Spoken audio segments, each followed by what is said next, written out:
Realme कथित तौर पर अपने दो स्मार्टफोन के लिए एक नए सिस्टम अपडेट के माध्यम से नवीनतम दिसंबर एंड्रॉइड सुरक्षा पैच को रोल आउट कर रहा है। उनमें से एक Realme 5 Pro है, जिसे कुछ क्षेत्रों में Realme Q के रूप में भी जाना जाता है।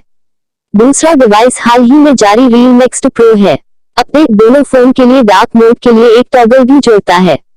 X2 Pro के लिए नया अपडेट, जिसे A13 कहा जा रहा है, न केवल नया सुरक्षा पैच है, बल्कि वीडियो रिकॉर्डिंग के लिए HDR मोड भी लाता है।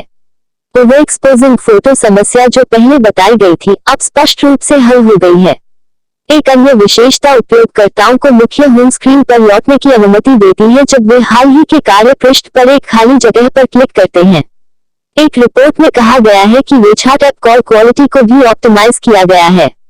Realme 5 Pro या Realme Q के लिए सिस्टम अपडेट A11 क्रमांकित है।